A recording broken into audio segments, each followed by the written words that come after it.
Bien, vamos a acercarnos a la palabra y vamos a hablar algo con respecto a la fe.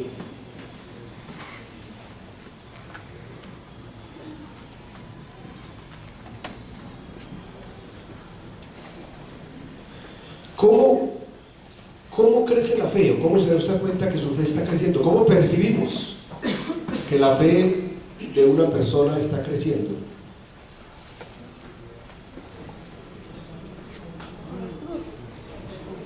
Dígalo duro. Se va comprometiendo. ¿Qué más? Por la obediencia.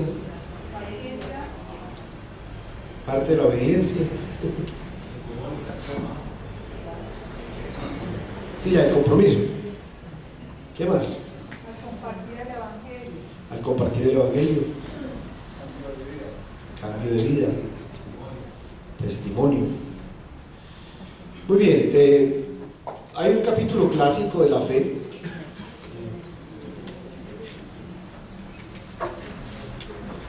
Yo diría, antes de leer el pasaje, que nuestra fe en Dios crece en la medida en que la fe en nosotros mismos decrece. Nuestra fe en Dios crece en la medida en que la fe en nosotros mismos decrece. O sea que realmente ahí es que debe crecer, porque la fe es confianza. La fe es confianza en Dios. Estamos hablando de la fe de la gente. Yo tengo fe que no se Caldas gane, que la América pierda, no estamos hablando de eso. Estamos hablando de la fe bíblica. Hebreos capítulo 11, yo creo que todos sabemos de memoria la definición que él da.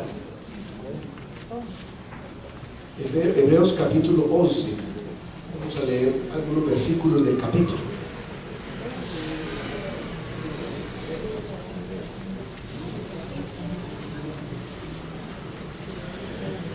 Dice así la palabra del Señor: ahora bien, la fe es la certeza de lo que se espera, la convicción de lo que no se ve.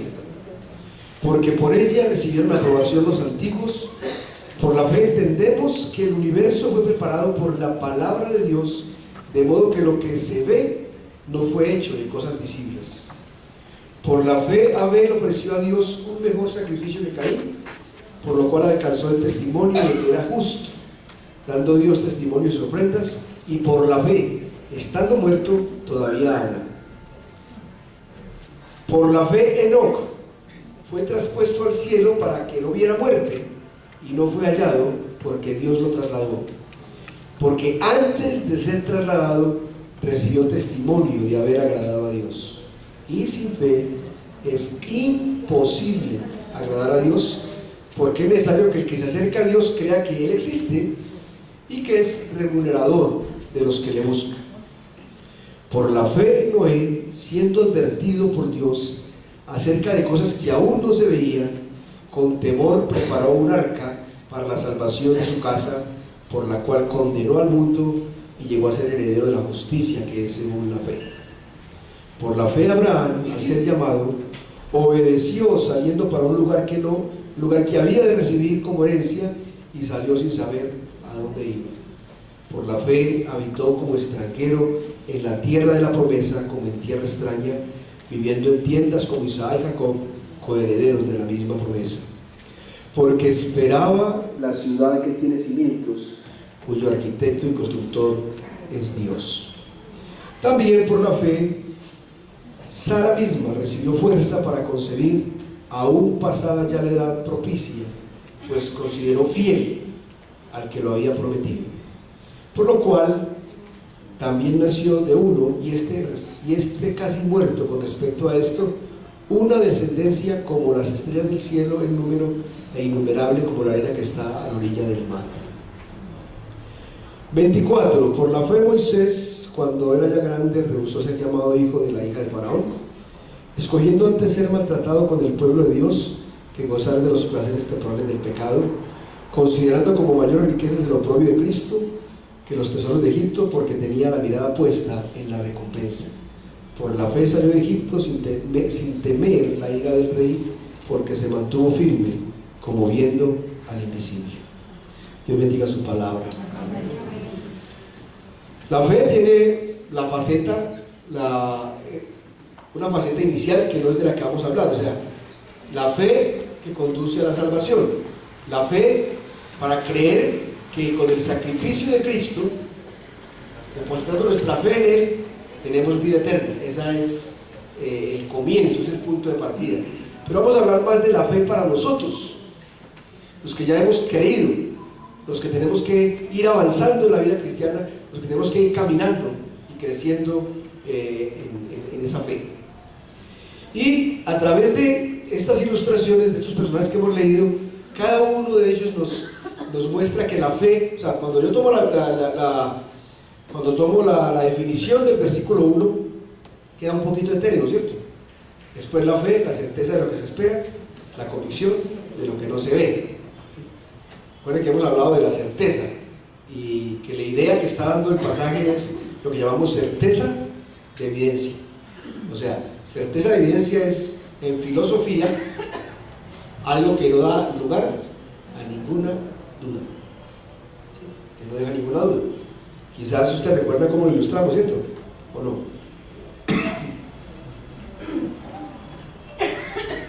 ¿Cómo lo ilustramos?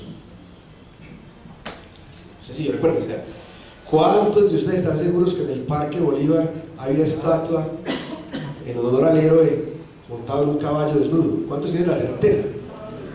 ¿Cuántos tienen la certeza? ¿Y cuántos tienen certeza de evidencia de que eso es así? Ninguno.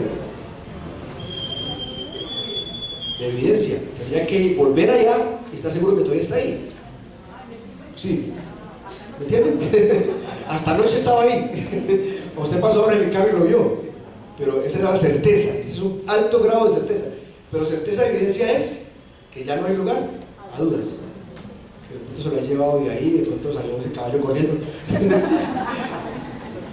Entonces, cuando habla de la fe, está hablando de esa convicción total que no da lugar a ninguna duda. Y ese es el tipo de fe al que tenemos que llegar. Pero entonces lo que nos está diciendo el pasaje es que esa fe se demuestra con hechos. Yo tengo mucha fe, una cuestión interior, sí, pero es interior, pero tiene que producir efectos visibles. Llamemos esta reflexión los frutos tangibles de la fe. Frutos tangibles de la fe.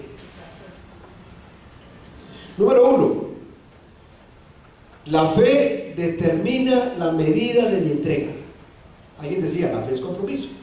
Es exactamente lo mismo. Mi fe determina la medida de mi entrega. Ejemplo,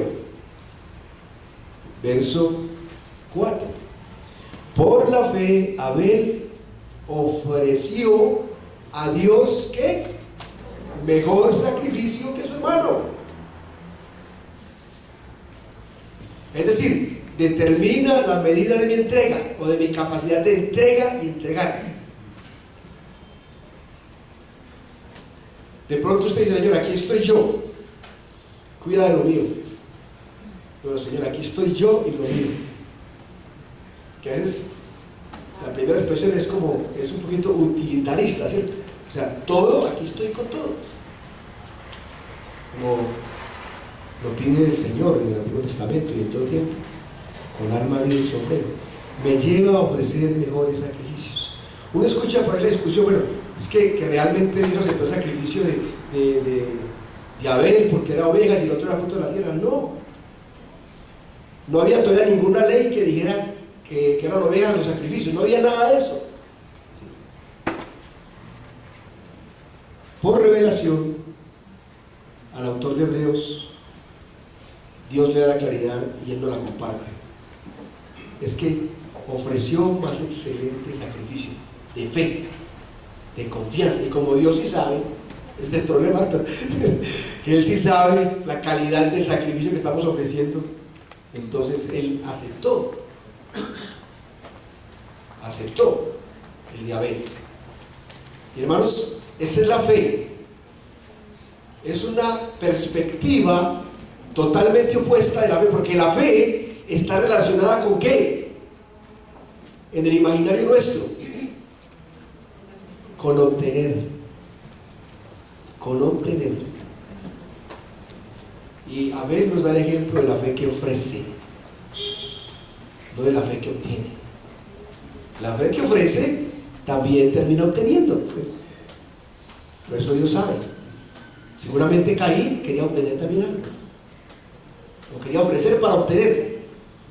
Y Abel ofreció sin expectativa de obtener, simplemente de alabar y reconocer la grandeza de Dios. Y entonces dice que a través de este hecho alcanzó testimonio, y aún muerto, esa fe habla por él. O sea, sigue siendo un modelo. De pronto es bueno preguntar: ¿te acercas a Dios para entregar? ¿Viniste hoy a la iglesia para entregar o viniste para recibir? Dios lo sabe. Dios lo sabe.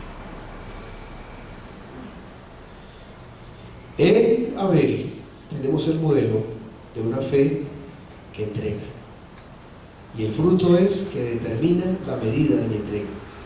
La fe determina la medida de mi entrega. Aún podemos ilustrarlo, si quieren, en lo financiero, ¿cierto? En la medida en que yo confío en Dios, entrego. ¿Por qué no entrego? Porque no confío en Dios.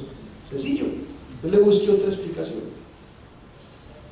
Le da temor que Dios lo deje colgado de la brocha, como dice por ahí. Pero no, con él no es así. Segundo fruto de la fe. La fe me lleva, me conduce a agradar a Dios, a obtener su aprobación. En últimas, es lo que hemos de buscar siempre, la aprobación de Dios. Muchas veces sacrificamos la aprobación de Dios por obtener la aprobación de los hombres. Y ahí queda un testimonio que siempre nos deja un poquito como porque la Biblia lo dice más. Verso 5: por la fe no fue trasladado al cielo para que no viera muerte, y no fue hallado porque Dios lo trasladó, porque antes de ser trasladado recibió el testimonio de haber agradado a Dios. Y sin fe es imposible agradar a Dios. El respaldo, la bendición, la aprobación de Dios. Tal vez usted no oiga una voz que le sienta al Señor y diga: este es mi mamá, que me complazca. Pero en su vida usted va a ver el respaldo de Dios, la aprobación de su cuidado, su bendición sobre su vida, ministerio, familia, como resultado de su fe. Dice en otra parte: y Enoc caminó con Dios. En Génesis, donde está, es una historia muy cortica. A Enoc se le menciona en Génesis, en Hebreos y en Judas, no más. Y no es una biografía larga, simplemente dice: caminó con Dios y recibió la aprobación de Dios. ¿Usted sabe quién era Enoc? Hijo de Caín.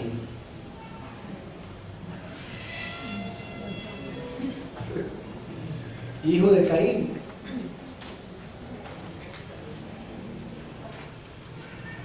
Cómo Dios está por encima del determinismo histórico y del determinismo hereditario.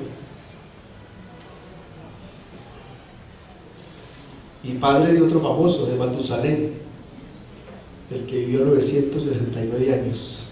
Anduvo con Dios y Dios se lo llevó. Transporte directo. Poquitos tuvieron ese privilegio de saber todo esto. Elías, no, ¿quién más? ¿Quién más? A Moisés Dios lo escondió por allá. Dios lo enterró por ahí en otra parte para que el pueblo no lo encontrara.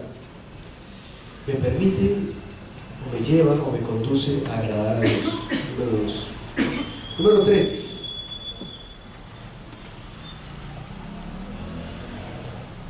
¿Puede colocar este año, yo lo coloco así por el orden de los versículos, pero de pronto usted comienza por este y sigue por el anterior. Me enseña a creerle a Dios.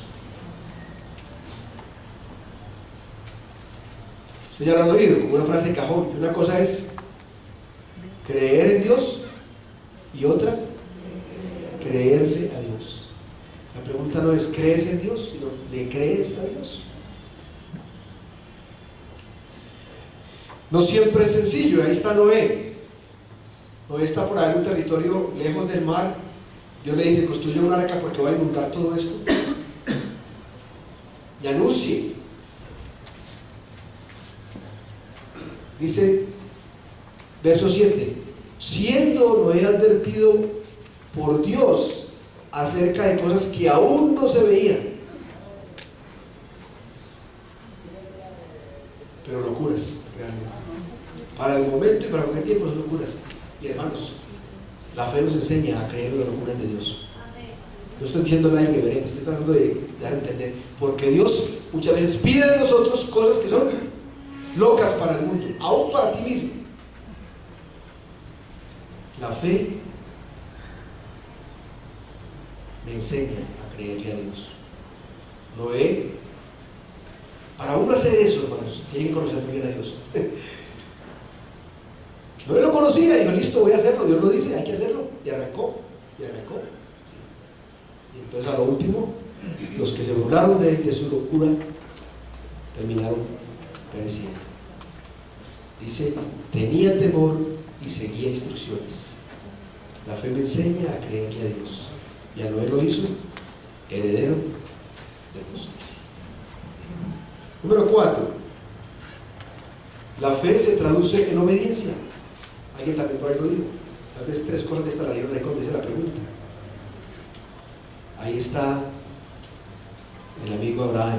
Por la fe Abraham, al ser llamado, obedeció, saliendo para un lugar que había recibido como herencia, y salió sin saber a dónde iba. También un poquito parecido a la propuesta de Noé, una locura.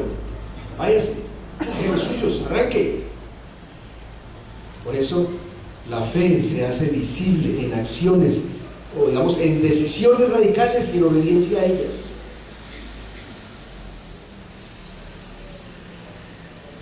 Fue probado, ustedes lo saben, de una manera muy fuerte por Dios, cuando le pide que entregue a su hijo. En los versos 17 y 19.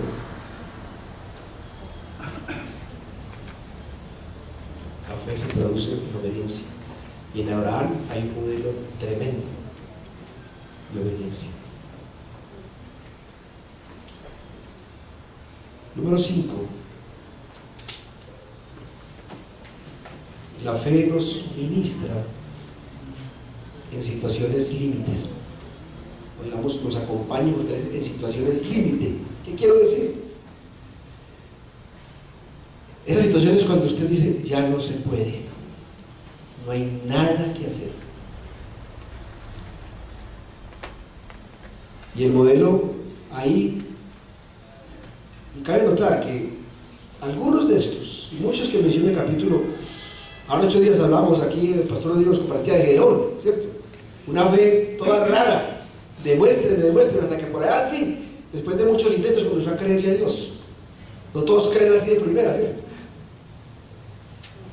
Sara se burló, le pareció como cómico cuando los varones de Dios le revelaron de que iba a tener un hijo. Yo tan viejita, no, pues. O sea, estaba en el punto de ¿qué? Del ya no se puede. La fe nos ministra, o sea, nos acompaña, nos fortalece en situaciones límite. Dice: recibió fuerza para concebir, pasar a la edad propicia.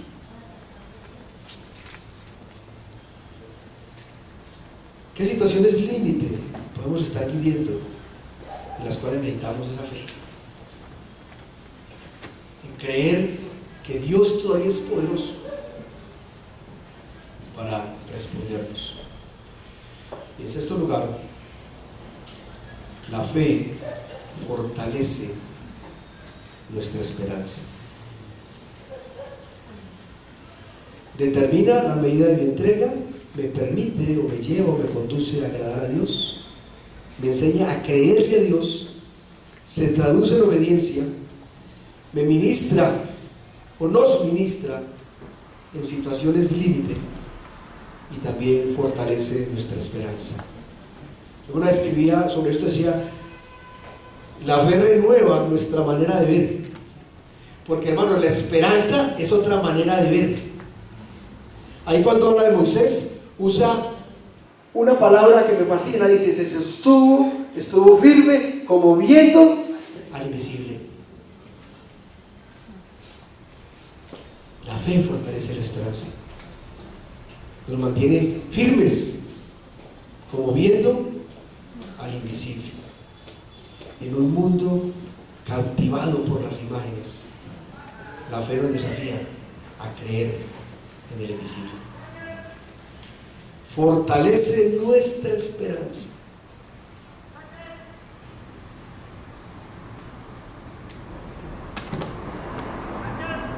¿Qué tal? ¿Qué tanto está creciendo tu fe? ¿Qué frutos tangibles está dando tu fe en la vivencia con el Señor?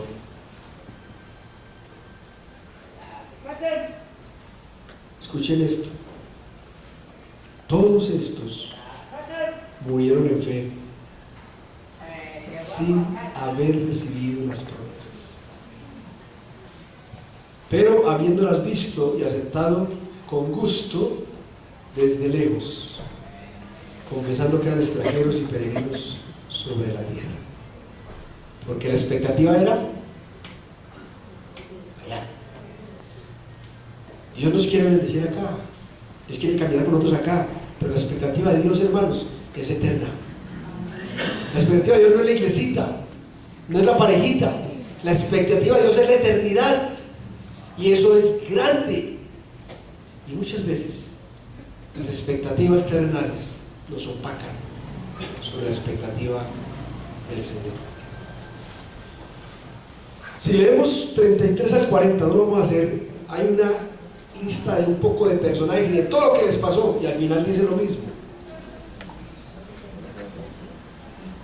Verso 39: y todos estos, habiendo obtenido aprobación de su fe, no recibieron la recompensa. Se refiere a la expectativa terrenal. La otra la recibieron, porque Dios había provisto algo mejor para nosotros, a fin de que ellos no fueran hechos perfectos sin nosotros. Se refiere a Jesucristo.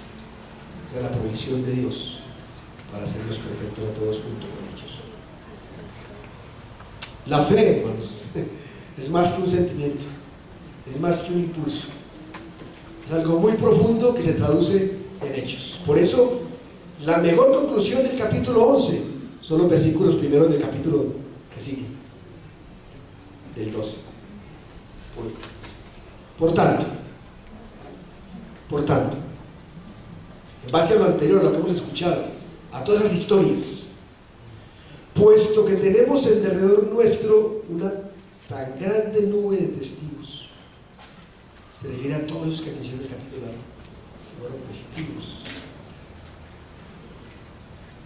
Despojémonos también de todo peso y del pecado que tan fácilmente nos envuelve, y corramos con paciencia la carrera que tenemos por delante. Esto no se ha acabado, hermanos, esto sigue hasta que el Señor venga o nos llame. Puestos los ojos en Jesús, autor y consumador de la fe, quien por el gozo puesto delante de él soportó la cruz, menospreciando la vergüenza, y se ha sentado a la diestra del trono de Dios.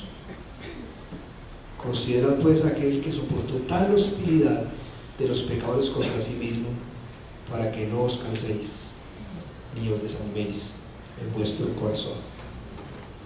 Mejor conclusión que esa no es posible dar.